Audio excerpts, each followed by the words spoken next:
মাহল তৈরি করার চক্রান্ত করছে। দেখতেই পাচ্ছি যে মানুষ এভাবে বেরিয়েছে। ডেবরায় লোধা গৃহবধূ শ্রেয়তাহানি, আটক জওয়ান। ইতিমধ্যে তাকে দেওয়া অস্ত্র কেড়ে নেওয়া হয়েছে। প্রতিক্রিয়া দিলেন ঘাটালের তৃণমূল প্রার্থী দেব। লোধা সম্প্রদায়ের গৃহবধূর শ্রেয়তাহানির অভিযোগ, ঘটনার চাঞ্চল্য ছড়িয়েছে এলাকায়। সূত্রের খবর, ইতিমধ্যে ওই জওয়ানকে আটক করে অস্ত্র কেড়ে নিল হাইকমান্ড। ওই গৃহবধূর অভিযোগ, জল খাওয়ার নাম করে ওই গৃহবধূর বাড়িতে যায় ওই জওয়ান। তারপর জল খাওয়ার পর ওই গৃহবধূর বুকের মধ্যে জলের বোতল ভরে দেয়। তারপরেই এলাকাবাসীরা ক্ষিপ্ত হয়ে ওঠে, পুলিশকে খবর দেয়। ঘটনাস্থলে তেবরা থানার পুলিশ এসে জওয়ানকে আটক করে ওনাকে হাইকমান্ডের হাতে তুলে দেয়। তারপর ওই জওয়ানদের কাছে সার্ভার্স অস্ত্র কেড়ে নেওয়া হয় বলে সূত্রের খবর। এই ঘটনার প্রতিক্রিয়া দিয়েছে ঘাটালের তৃণমূল প্রার্থী দেব।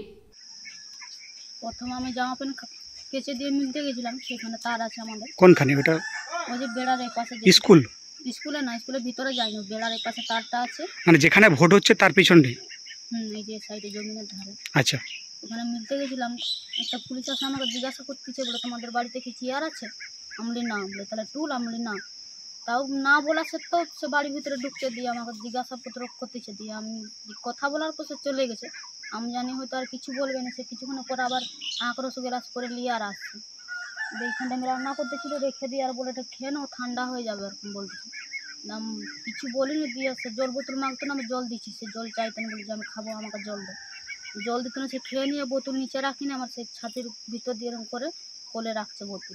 আর যখন জল বোতল দিয়ে সে আমার হাতে ধরছে, জল খাবার পর বাড়িতে ঢুকে আসে বুঝেছিল যে আমি যদি ঘরে ঢুকছি, তার কোনো খারাপ উদ্দেশ্য ছিল যে আমি ঘরে ঢুকে হয়তো সে কিছু না কিছু করবে বলে। ওই জন্য ঘরে ঢুকে বুঝেছিল। আমি তো ভয়ে, আমার ভাত হতে ছিল, আমি ছেড়ে দিয়ে ঘর ছেড়ে দিয়ে আমি বাড়ির লোককে দেখতে পারিনি। বাড়িতে কেউ ছিল না তখন? না। কজন ছিল সিআরপিএফ? একলাই ছিল। একলাই এসেছিল? অভিযোগ জানিয়েছো থানায়?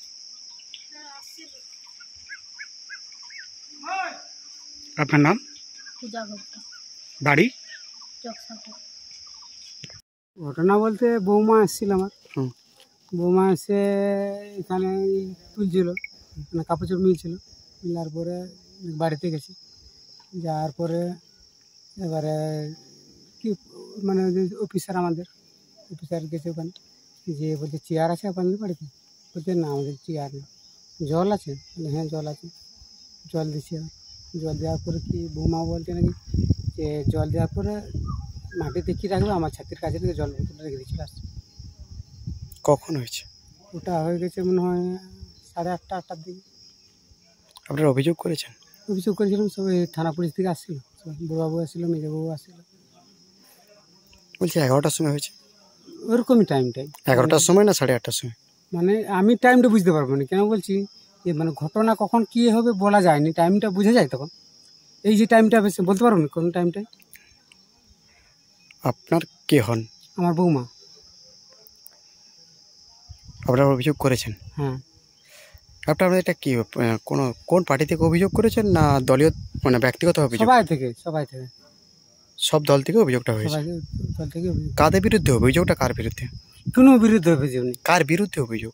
মানে কারা করেছে? কার? সেন্ট্রাল ফোর্স করেছে না কোনো পুলিশ করেছে? বৌমা শুধু বলেছে যে আমার এরকম করছে, তখন সবাই মিলে আমরা এখানে ঝাঁপিয়ে পড়ছি। কারা করেছে? বৌমা শুধু। কি বলছিস শুনছো? বৌমাকে কারা করে, মানে শিলদানটা কারা করতে গিয়েছিল? এইখান থেকে যে অফিসার ছিল সেই তো গেছে আমাদের পাশে। এবার বৌমা আমাদেরকে বলছে যে বাবা এরকম হচ্ছে। ঠিক আছে। আপনার নাম? দীপঙ্কর ভক্তা। বাড়ি? বাড়ি চকসাপুর। মাহল তৈরি করার চক্রান্ত করছে।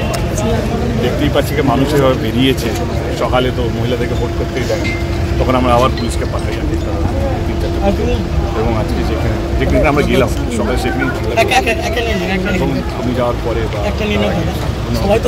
পুলিশ প্রশাসন অ্যাক্টিভ হলো। তারপরে সব মহিলাদেরকে বাড়ি থেকে ডাকা হলো।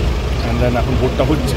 দুঃখজনক ব্যাপার। আমি যেটা একটু আগে বলছিলাম যে 10 বছর ধরে আমরা আগলে রেখেছিলাম ঘাটাল 340 যে এইখানে কোনো অশান্তি বা কোনো তৃণমূল কংগ্রেস কাউকে মারধর করে।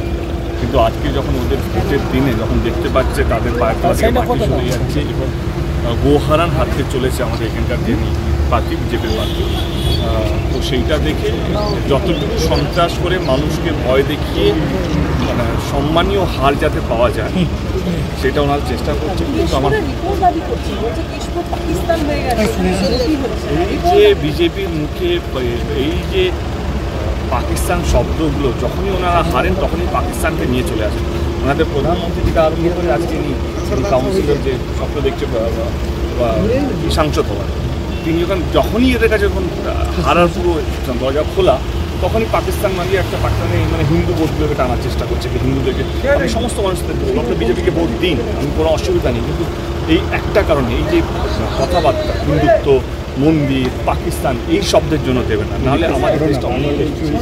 আমি যেখানে যেখানে যাচ্ছি এই যে তুমি তো বললে আমাদের কর্মীকে মারা হয়েছে, আমি একটা উচ্চ কথা বলেছি যাতে আমার মনে হয় একটা সন্ত্রাস তৈরি করার জন্য। আমি তো নিজে ফোন করে বললাম কোনো পাল্টা কিছু হবে না, মানুষ ভয় পেয়ে যাবে, মানুষকে ভোট দিতে। এবং আমি আজকে সব কটা বিজেপি দিতে গেছি, যেখানে বিজেপি খুব স্ট্রং হয়ে আছে, একটা বিক্ষোভ পরিচিত সকাল থেকে আমার সঙ্গে যাচ্ছে এবং